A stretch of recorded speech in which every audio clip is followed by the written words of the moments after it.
Hi everyone, another episode of Experience Kills. I'm Richard, I'm with Ben. Howdy hi!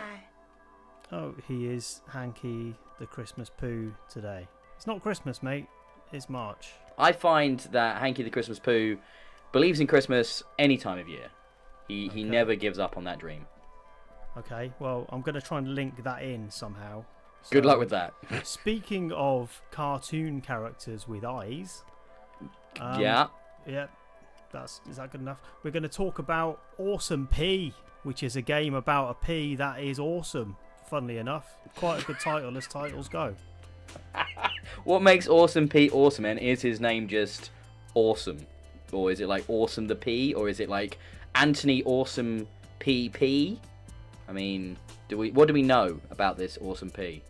There aren't any other P's in the Right. game, so I don't think that a naming convention is required. It's not like that's his family name. He's just the Right. only sentient P around.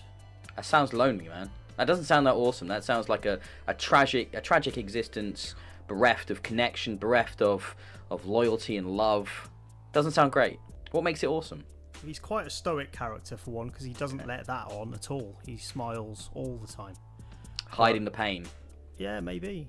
But anyway, Awesome P is a 2D side-scrolling platform game in the style of old Game Boy platformers, like visually as well. So it looks exactly like an original Game Boy game with all the wavy pixels and like messed up visuals. It's monochrome graphics as well, so it's got that sort of yellowish tinge that a Game Boy screen had. Yeah, it looks pretty cool. It's going one step further than the pixel art trend to just look like a colourful old game.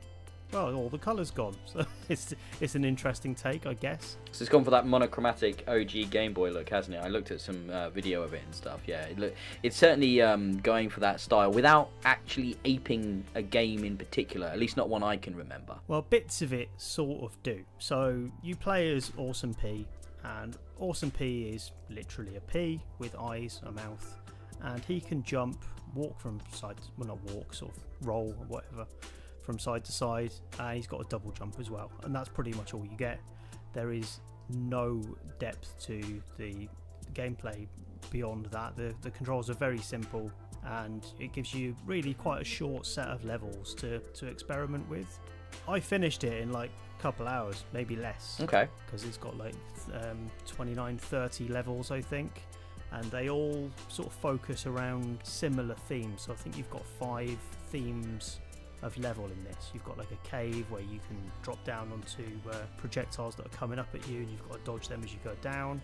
There's a train level where you're running along the top of the train and dodging stuff that's coming to you on that, spikes that are whizzing around and arrows flying, stuff like this, right?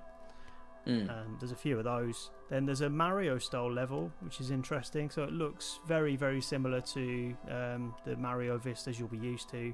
Blocks to climb up. And there's just sort of regular themes. There's a dungeon as well, I think, and then a tower. I think that's the 5. There's a tower that you can climb up. And they repeat sort of over the 30 levels, and they're all really quite short. So think Meat Boy sort of length, maybe 30 seconds, a minute, or 2 minutes at most. And the objective is simply to get to the end of the level and dodge all of the projectiles or enemies that are in your way. One death and you go back to the very beginning. There's no ceremony around it, no death sequence. You just die and go back to the start. Is it predominantly the challenges are like environmental platforming, or are there enemies? The enemies are static, so they're just in the environment and they throw stuff at you. So there's like frogs that breathe bubbles. If you touch the frog, you will die. If you touch the bubble, you will die. There aren't enemies per se that you can attack or anything. It's simply navigating your way through each level. Okay. And getting to the end.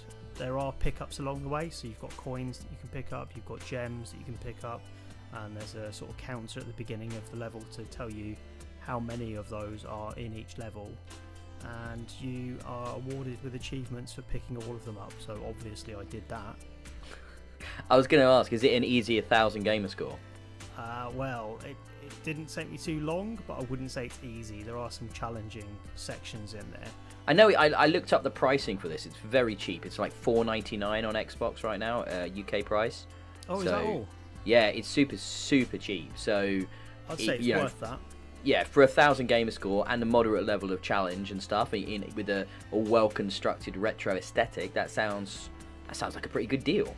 Yeah, I reckon it's worth that. I mean, it's got some issues. The difficulty curve is weird because probably the toughest point in the game, not just from my point of view, but seemingly everyone got a little bit stuck at just past the midway point on one of the cave levels. That is quite tricky, and I know it wasn't just me because I checked the achievements, and that's the one that fewest people have got. Right. But yeah, getting everything on that middle stage cave level is really tough. So who's made this game? It's made by Pigeon Dev. I don't know if they've done anything else. Do you think Pigeon Dev is working closely with the pea lobby? Because peas, I don't know about you, Richard, but when I see peas on a plate, it's rare that I get excited about consuming a pea. So do you think the pea lobby is behind trying to promote the more positive pea aspects of pea existence that we're getting, in Awesome Pea? I mean, they are obviously pushing with the branding here how awesome peas are. What do you think about that? I reckon it's more likely that they couldn't draw much beyond a pea. So wow, that's where that came from. Controversial. That sounds harsh, actually, but I'm thinking this game is built around its simplicity, right? I was going to tell you about some problems, so let's get back to that. I mean, why? Because peas have got enough problems as it is. I mean, is that important? For people to know. Oh, okay. Do you like my little pun there? I said pea. I do, yeah. Yeah. Try and take this pea serious, please. Okay. Thank you. Well, yeah, so there are some problems. There's weird collision detection issues. I'm quite used to difficult platformers, and I wouldn't normally call that out. I'd blame myself rather than the game, but it does feel in this occasionally there's a few moments where you think, really? Did I really hit that? Maybe I did, but it doesn't feel quite right, And as I said, that difficulty curve is an odd one because it does set itself up as quite a challenging platformer at the beginning, and it seems to ramp up and then hits a sort of apex, and then the last 10 levels I did them all in like 10 minutes. It's very odd how they've laid it out, but yeah, I enjoyed it for what it was. I didn't want to stop, I might have finished it in a couple of hours, but that is because I could not put it down until I got through to the last level and got every achievement. Most important. And got every achievement. Yeah, I know what you're like. You certainly were. If somebody spent $4.99, that's how to get your money's worth out of a game like that. I mean, to be honest though, as a pigeon, it must have been a rather peerless development cycle to create this awesome pea. I don't know. I feel like you're sort of challenging me to do more puns, and I'm not gonna. I'm gonna leave you hanging there. The most important thing was you said you'd probably get this video done in about 7 minutes, and I'm like, I'm gonna stretch this to over 10, and I have succeeded. Yeah. So yeah. I did wonder if that's what you were gonna try. But I can cut it all out. So. No, what? And the audience would lose out so much, though. You can't do that to our lovely viewers and listeners. I mean, I think, to be honest, this is a game of simple pleasures, and it seems like it's pretty good value. Yeah, it's $4.99. You'll get a couple hours entertainment out of it. It does have that one more go feel, where I did go to close it down several times and thought, no, I'll do one more. And then by the time I knew where I was near the end. I thought I might as well finish it then. Yeah, definitely worth a go for people that like tough 2D platformers. It's exactly what you would imagine it is. So no surprises, but it does what it should. That's been Awesome P. We are Experience Kills. Please watch us for more videos and game coverage. Exclusively about peas?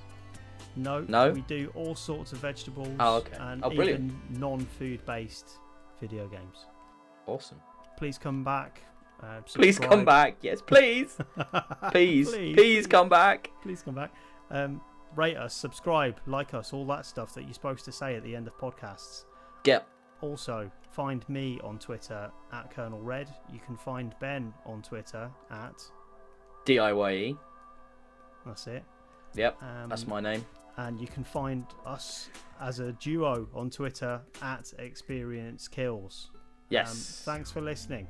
Yeah, it's been fun, Rich. Thanks for inviting me to this one. Oh, you're welcome. I've had a horrific time. Shut up. Right. Goodbye. Bye.